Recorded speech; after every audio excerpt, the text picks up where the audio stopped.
Whoa. Whoa. That's all they can, well, no license there. Oh my goodness.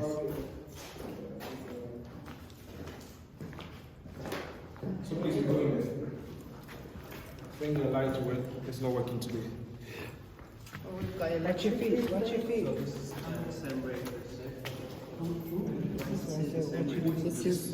This is where they were housed.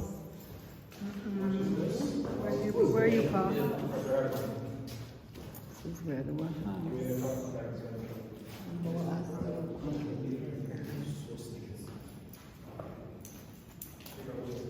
That's where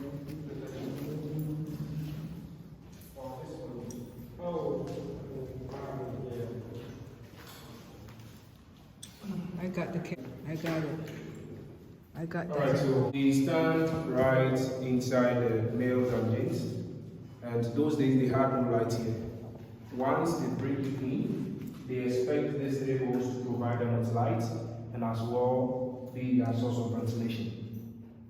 We have 5 chambers in the male dungeons, and this happens to be the first one. We have the second one there, the third, the fourth, straight to the last one down there. And the chamber, as we stand those days, will pick more than 150 people once the place is fully loaded. Because historically, they do say the 5 chambers in here will take almost 700 to 1,000 humans maximum. How many? 700 to 1,000 maximum. In here? No, in the 5 chambers. Okay, in the 5 chambers. So just this place will take almost 150 to 200 once the place was fully loaded. And that doesn't mean that the place will always be, as I'm saying, sometimes 20, 30, Right. less. In here you defecate, the same place you urinate, and in here you sleep. Majority of them got sick, because once you are in here, communicable disease will spread amongst us. Aside that, the unhygienic condition in here will also add up to the illness, like cholera, malaria, fever, and other sort of diseases. Majority of these captives actually couldn't survive the journey in here. Once we die, they ask the castle slaves to come get the bodies, put them in sacks, with our cannonballs to give it weight, then dump these bodies straight into the sea. Drainage was made to take away urine, as well as rainwater coming from these holes to wash away some of the waste they had down here straight into the sea. Get to know that once you're in the dungeons, there is no bath, no anything like you cleaning your teeth. The captives in here were fed twice a day, morning and evening. Food given to them was not something to satisfy you, and something just to sustain you so you make it out of this place. Questions, comments, please. So on the average, how long would you say Right, so- average that a person would stay here? Right, so some actually could stay in minimum a day, maximum almost 3 months. Okay. I'm saying 3 months old because today we even have propellers to move ships faster. And for a ship to move from America to Ghana, these days I'll probably take a ship almost 2 weeks before it's coming. They're moving with a propeller. And if those days they were sailing, it should take them almost a month into the new world. Probably would have to go to Europe first, another month before it comes back in here, let's say another month. But then at each destination, they have to offload as well load goods, which might also take some days. And mostly we say from a range of a day straight to 3 months. Okay. And did the ship come all the way up to the building, or did it stay out in the They sea? were anchored in the sea. Okay, so a boat took him to it. Okay. Yes, like I said, they were fed twice a day. We use this practice. Else you are else. Alright, so food was served to the people. I said they were fed twice a day, morning, evening. Energy giving food mostly was provided, like plantain, cassava, and other stuff. Sometimes they would add beans and other stuff just to give them protein. So there was a lot of moaning and crying and Most of them. weeping and Because I made mention they were branded, so definitely Yes. the wounds, actually there will be sores and all that. And even when you look on the floor today, we can see some bricks here. And these bricks happens to be the original floor of the dungeons. In the year 1974, we had some group of archaeologists from the University of Ghana. They came in, led by late Professor Akwanda, excavated this place. That was when they discovered the bricks happens to be the original floor of the dungeons. wow. So they took samples of what they saw in here to their lab. And the result they had says that what today we see here, as well as what we are to work on in the other chambers, happens to be the poop The vomit, the sweat, the blood, the food particles, things that we humans do excrete even from our system, is what we see down here and in the other chambers. They left this area unexcavated all because they knew some of us wouldn't believe it. So with that, if you have doubts, you can either get samples from this place or from any of the 4 chambers, just to verify if what we see is human waste or it's just concrete we are seeing, mixed with sand as well.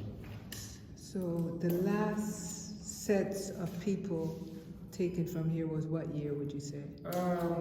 With that, I wouldn't give the exact year, or because historically they do say the tunnel leading to the door of no return was blocked 1834. Okay.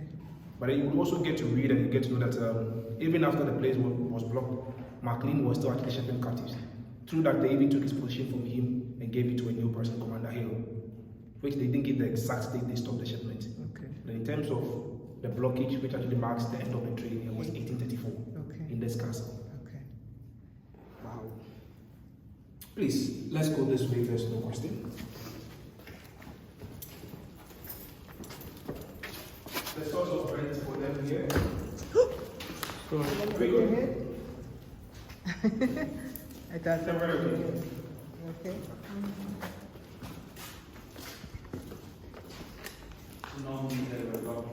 No, only the first room had a door. The rest were left open. Alright, so we stand right inside the 3rd chamber. Above us, I made mention there's a church. Before you walk into the church, moving out of the church, you will see, you will smell, you will hear everything that was happening down here through the spy hole. So love your neighbor as yourself was set up in that church, whilst other neighbors directly beneath them were struggling. Thou shalt not kill, humans will die down here.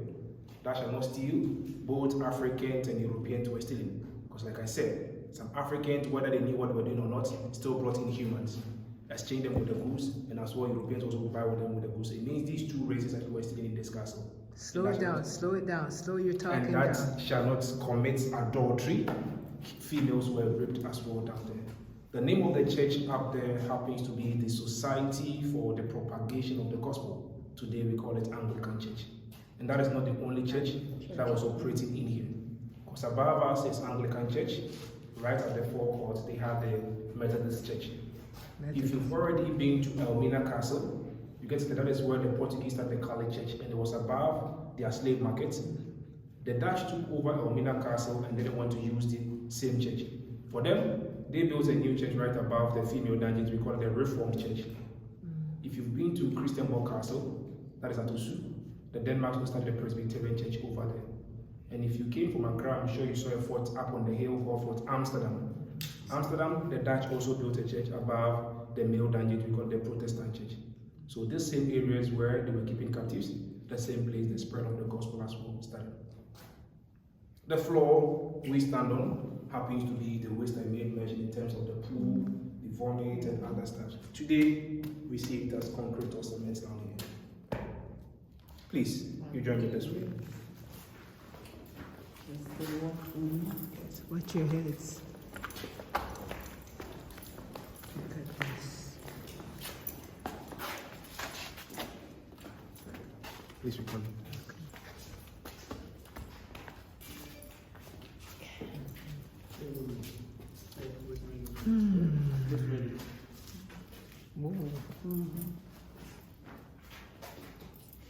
Alright, so this happens to be the last chamber, and this area was meant for the sorting or the selection of the captives as well. You know, once the ships were ready, not all of them were fit enough to make it out of this place. So those that were seen extremely weak had to be separated. They keep them here. The stronger ones were chained in groups, forced them through an underground tunnel which connected this chamber to the door or the gate of no return.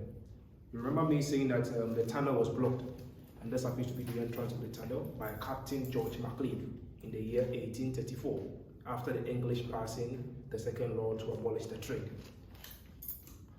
Historically, 1807 was when the first law was passed.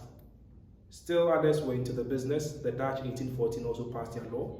Until 1833, the law being enforced, that brought about the closure, but the Dutch never ended the trade, because it was until 1860 finally they ended the shipment of Africans. But then the transatlantic slave trade gradually ended in the year 1888, and that was in Brazil. So looking at the time they passed the first law to the time the whole system ended, took almost 81 years before they ended the final system.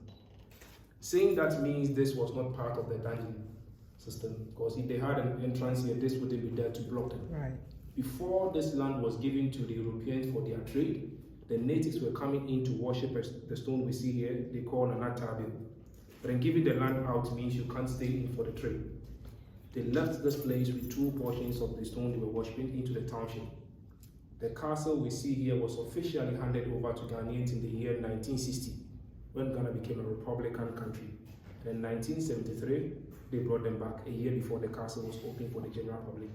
So today, some still do come in here to pray. That is why we see chairs they sit on when they come in for consultations. And these are liquors they use as well for prayers. Behind us, we see wreath and flowers. And these wreath flowers were brought in by visitors like yourself. We mostly see them in numbers when we are celebrating festivals about the trade, like Pana Fest, Emancipation, Year of Return, and other festivities. I made mention once you die in here, your body moves into the sea. But then we do have the belief that their souls are still in the castles. So once you bring them, we don't litter the sea. Rather, we keep the flowers and wreath right inside the areas where the captives were staying. So when you see them anywhere, they serve the same purpose, to honor and to respect our ancestors. We have these around. So what was that rule for again? Are we going to go there? Those that were weak, as in those that couldn't journey with them. Those that couldn't what? Journey with them. Those they didn't take along because they were weak. Oh, weak. Yes. The sick. Sick. The sick ones. Yes. Okay. Questions, please. Question? All right, so we stand right at the courtyard of the castle, and this place as well happens to be the grave section for the Europeans. In the year 1996, they had an excavation here. They left just 4 graves because they were the only ones with inscriptions as to who was buried underneath the place. 1 at this point, the other 3 also over there. This happens to be the only African buried amongst the Europeans. The name is Philip Kwaku. Originally, he is Kwaku from this town. The father was one of the middlemen that were bringing captives in here. So due to his activities, he got a scholarship for the son. He left this place at the age of 11 to England. In England, he got baptized into the Anglican faith. And that was where he got the name Philip. The English also anglicized his name Kwaku to Kwaku. Then he became Philip Kwaku. At the age of 24, Philip became the first African to be ordained as an Anglican priest. The following year, he was back in the castle. He led an all-white congregation, whilst others were also staying beneath him. And Philip served this castle for 50 good years. Personally, I know nothing he did for or against the trade, because one person up there couldn't tell them what to do, and as well, he happens to be a beneficiary of the same trade. By the point, treatment for him was very poor, so he had to leave the castle into the township. In his house, he established a school to teach the natives how to read and write the English language. So here in Ghana, we do attribute the Western education to Philip Kwaku, of which the first basic school that was built in the township been named after him as Philip Kwaku Boys, which is about 3 minutes drive away from this castle here. At the age of 75, he died, got buried in the castle. We come this way, please.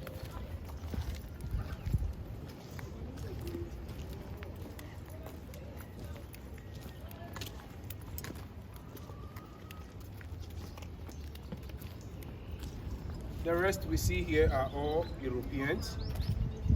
First one, George MacLean. MacLean is the same man that sealed the tunnel from the fifth chamber to the door or the gate of no return. He introduced us to the first Western court up there, and through that court system, he designed a very popular treaty in Ghana that we call the Bond of 1844. And that bond also paved way for our colonization. At the age of 46, malaria confirmed killed MacLean. The middle is the wife of George MacLean. The name is Letitia Elizabeth London. London was in the castle to visit George MacLean. Got in here exactly 2 months, she was found dead in the husband's room. Rumors spread that she poisoned herself. But she got to know the husband, George MacLean, was having an African mistress. Others do claim the mistress that came to the castle, posed as a maid, went in there to poison her. And others as well are also saying that malaria rather killed this lady. So personally, I don't know what killed her. At the age of 36, she has well died. Lastly, that is C.B. Whitehead, an English soldier who happens to be a lawyer by profession. The cause of his death as well is unknown, but some do say the Ashantis killed him, others do say it was the Dutch that killed him, some are still saying malaria killed him. If I'm to pick out of the three, I might pick either the Ashanti aspect or probably malaria killing him, or because the time he died, there's no record of Anglo-Dutch war, but probably should be either the Ashanti period or malaria killing him. 38, he also died. 38, 36, 46, and then 75 right behind us. Wow. If there's no question, let's have a look this way. Walk up, I'm getting you walking. Getting your sadness. We gotta keep up. Was part of the after was African or? Was third part of Yeah, so the graves are quite. as in separated? Yeah. For that, sometimes people will say they separated him because he's a black man, but I don't see it because of that. The aspect is there's even a grave closer to him. Mm-hmm. And Lent, they also had an excavation at a point, and then they saw a very tall man down there, and probably shouldn't be another African. They tell you that he was not separated because he's an African. And I made mention the place to have a lot of graves, but then it got excavated. Where did the remains go? Actually, Professor Akwanda did the excavation. I don't really know where Okay. they took the remains. Okay. All right, so we stand right in front of the condemned cell. Africans that were brought in here were those that actually were seen to be rebellious in terms of trying to fight for their own rights and as well trying to escape from this place. Rebellious. That is Say how that this- word clearly. Rebellious. They saw them, pardon me? You saying because they were They rebellious? saw them to be rebellious. Gotcha. That's what I said. And you know, most often, what they do is when they actually do try to escape from this place, they do capture some of them. Some also were able to escape from this place. But in doing that, they punish them here before they push them into the condemned cell. Within the condemned cell, no food, no water, no air, and no light. You get dehydrated, you suffocate, and then you die. And the sad aspect in here is that the living and the dead were all to spend their days in there till the last person dies. So if you are that strong to withstand the condition as a male for like 2 days, you have to endure the stench of others for the same days. They lay their bodies on the floor. They will bring out the males, mostly those that were in the first chamber, to see what has happened to others before the bodies move into the sea. Then, straight. Next time, if you also want to repeat the same act, remembering what you saw here, it will deter you from trying to escape or probably fighting for your right in here. We are moving into the condemned cell. Please do watch your head. But then get to know that in the castle, this happens to be the only original door we still have in here. Wow. Watch your head, come inside. Bend down. Mind your head. You smell And musky. this is a form of humility too. Yes, yes, yes. It's a form of humility. Oh my God.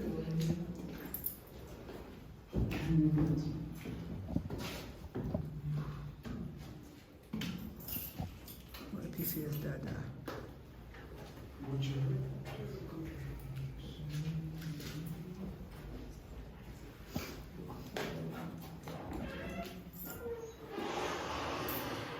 Okay.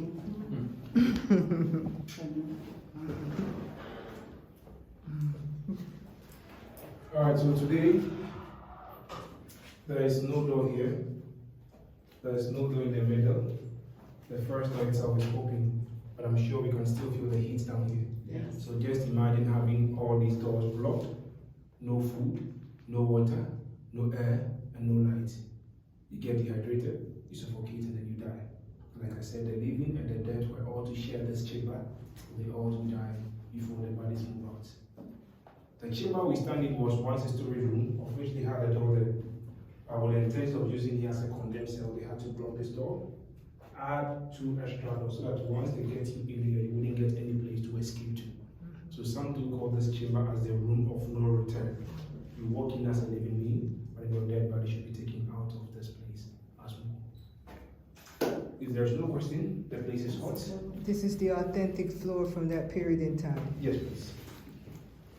And the white stuff you see is not original. These are just candles. Yes. Visitors do come in here to actually to pray and all that. Okay. Please, you join me as we watch your head as well.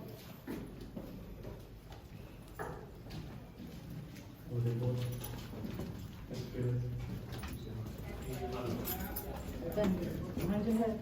Can you see the fort up on the hill? Ah. See?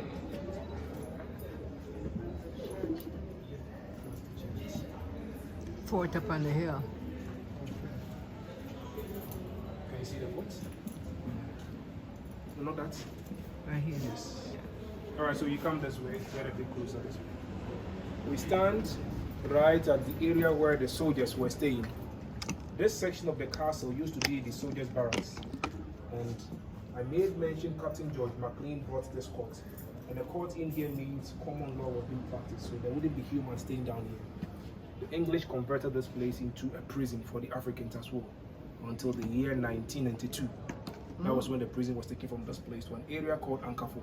That is to say, after we gained our independence, we became a Republican country. The place was still a prison until later they built a new one at Ankafo and they sent it from this place to that end. When you got your independence in 57. 57. That's when that changed. No, 1957, it was still a prison. That's right. 1960, it was still a prison till 1992. Oh, So that is about 31 years thereof.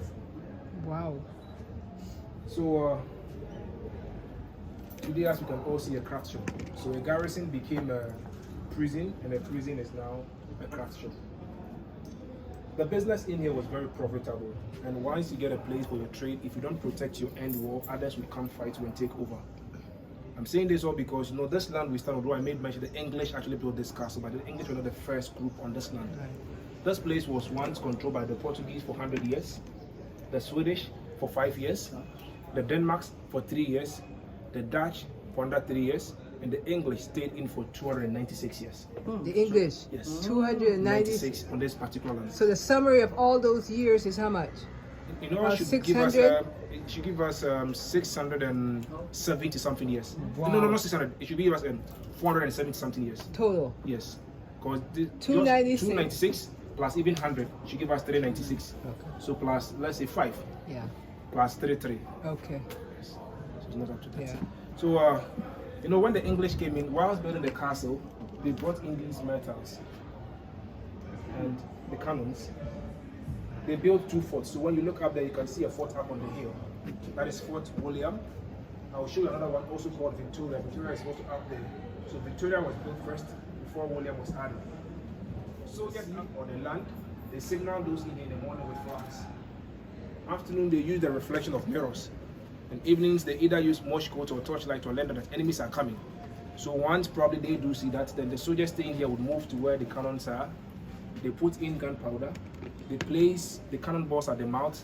They light the match at the tail. Then boom. Series of balls entering enemy's ship would create holes.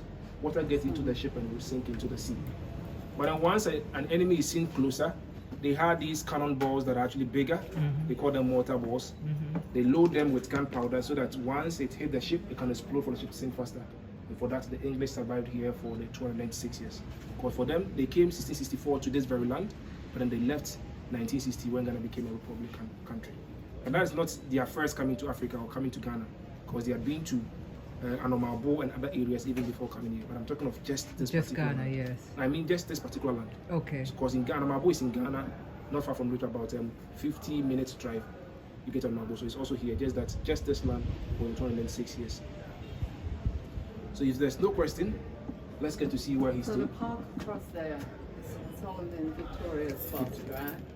Victoria Park. Yeah, that's why it's called? Yeah, it was Victoria Park? actually in enough of Victoria. I saw the statue. Hmm? Please, we go this way. That means you use that place coming. Yeah. Oh, okay. Where is it?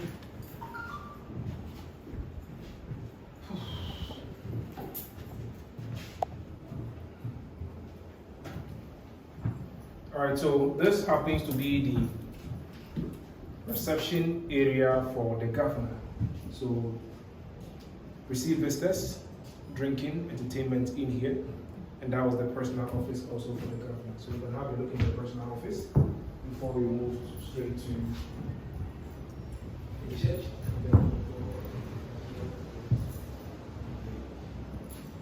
The business office. Nice 3 window.